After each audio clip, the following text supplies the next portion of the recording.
This channel does not promote any violent, harmful, or illegal activities. All content provided by this channel is meant for an educational purpose only.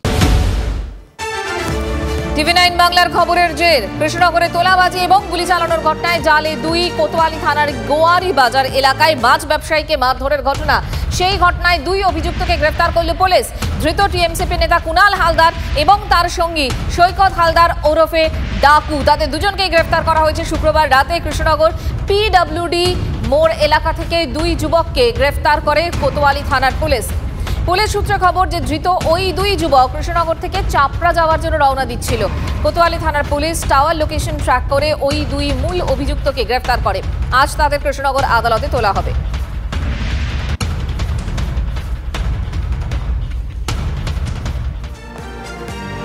গত কয়েকদিন ধরে যে ছবিটা বারবার করে সামনে আসছে, জেলায় জেলায় দাদাগিরি। জেলায় জেলায় দাদাগিরির সঙ্গে তৃণমূল নেতা কর্মীদের নাম বারবার করে জড়িয়ে যাচ্ছে, আর তার ফলে শাসক দলের অস্বস্তি ক্রমশ বাড়ছে। কৃষ্ণনগরের ঘটনায় শুক্রবার রাতে 2 অভিযুক্তকে গ্রেফতার করেছে পুলিশ। কি ঘটেছিল কৃষ্ণনগরে? সিসিটিভি সেই ফুটেজে ধরা পড়েছে যে ব্যবসায়ীর ওপর অত্যাচারের চরম ছবি, নির্মম ছবি। দেখুন। কোনো অ্যাকশন সিনেমার সিন বলে মনে হতেই পারে।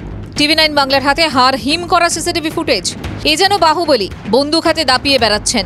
দেখছেন কিভাবে মাস্তানি করছেন কৃষ্ণনগরের তৃণমূল ছাত্র পরিষদের সভাপতি কুনাল হালদার। শুধু বন্দুক নিয়ে শাসিয়ে ক্ষান্ত হননি, কয়েক রাউন্ড গুলি চালানোরও অভিযোগ ওঠে। গুলিবিদ্ধ হন মাছ ব্যবসায়ী। যদিও ভিডিওর সত্যতা যাচাই করেনি TV9 বাংলা। কেন এই হামলা? কৃষ্ণনগরের বাত্রবাজারে মাছ বিক্রি করেন বিশ্বনাথ ঘোষ। শুক্রবার সকালে আড়তে মাছ কিনতে যান। অভিযোগ, বিশ্বনাথের কাছে তোলা চাওয়া হয় বলে অভিযোগ।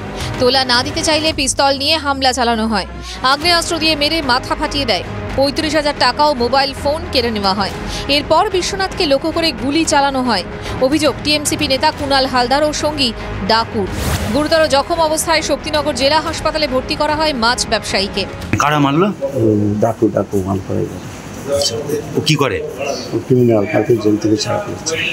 জানি না, গিয়ে পয়সা চাইছিল, টাকা চাইছিল, মানিব্যাগ পেয়ে দিয়েছে, মোবাইল পেয়ে নিয়েছে।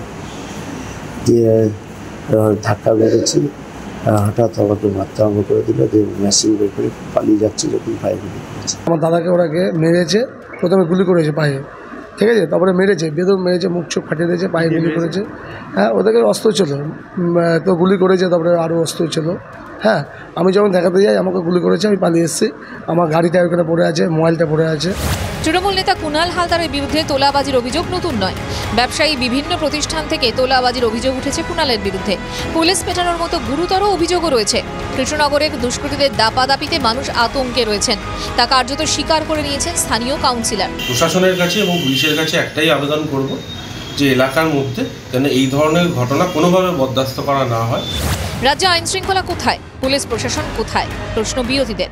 শুধুমাত্র ভোটের জন্য এবং সাম্প্রদায়িকতার কারণে মাথা নত করে দিয়েছেন মমতা ব্যানার্জি এই জাতীয় মস্তান এবং উগ্রবাদীদের কাছে, যার জন্য কথায় কথায় গুলি চলছে। কোতোয়ালি থানায় অভিযোগ দায়ের করে বিশ্বনাথ ঘোষের পরিবার। আতঙ্কে রয়েছেন পরিবারের সদস্যরা। নদিয়া থেকে মহাদেব কুণ্ডুর রিপোর্ট, TV9 বাংলা।